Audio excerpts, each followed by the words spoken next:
the mirror you can't escape. Facing your inner tyrant, have you ever caught yourself whispering lies in the dark? You know, the ones "I'm not enough, I'll never change, this is just who I am." It's like your own shadow sitting across from you, taunting every dream you've ever dared to dream.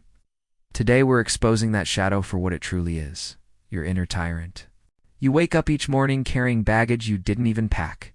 It's the fear that you'll disappoint, the guilt of yesterday's mistakes, the nagging doubt that you're somehow failing at the one life you get to live.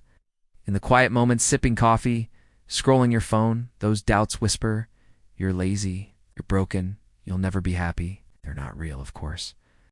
They re-echoes of other people's expectations. A teacher who told you you'd never excel, a parent who demanded perfection, a world that rewards conformity over courage.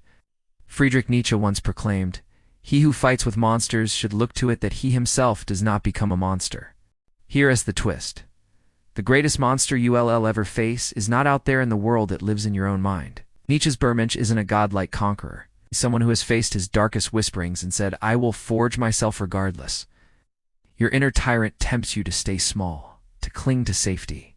But true strength, Nietzsche's own philosophy, asks you to embrace risk, to become the master of your own values instead of a prisoner of fear. Dietrich Bonhoeffer, the theologian who stood against tyranny and paid with his life, offers another uncomfortable truth. Moral clarity requires action, not comfort. When moral compromise felt safer, he chose resistance. You don't have to face Nazis to be in moral peril. Your everyday compromises matter. Every time you settle for complacency, every time you hide behind "I'll start tomorrow," you betray your own integrity. The real tyranny is the habit of small betrayals. Break that habit and you break the tyrant's hold on your spirit. Imagine you're chained in Plato's cave, staring at shadows on the wall, shadows shaped by social media trends, by the approval metrics of likes and subscribers, by overpowering expectations. You think those shadows are reality? Meanwhile, the world outside the cave pulses with raw color, your own untapped potential, your authentic values, your purpose.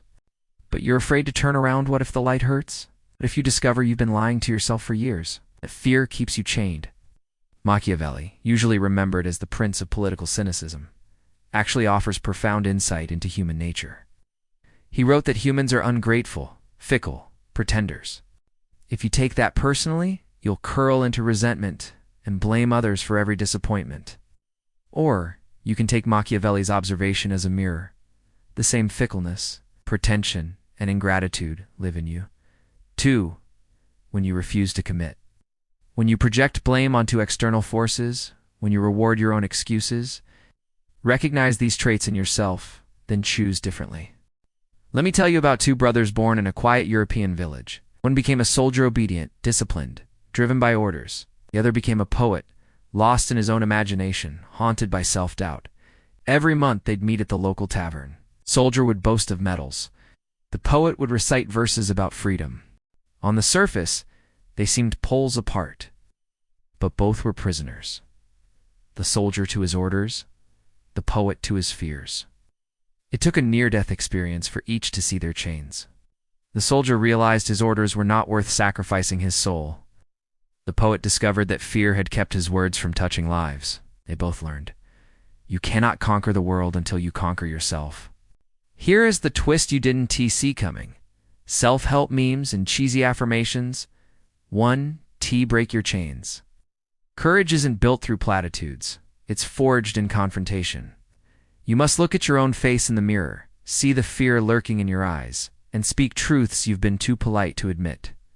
Admit that you fear judgment, that you crave certainty, that you'd rather hide than risk failure. Modern psychology tells us that habits form neural pathways, grooves in your brain. Every time you give in to your inner tyrant, "I'm too tired, I'm not talented enough," you deepen those grooves.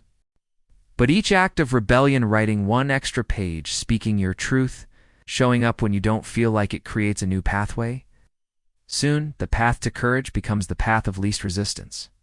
Viktor Frankl, who survived the horrors of concentration camps, wrote that meaning can be found in any suffering. Your suffering has shaped you. Your resistance can elevate you. So here's your assignment. Tomorrow morning, don't reach for your phone. Reach for a blank page or a commitment you've been avoiding.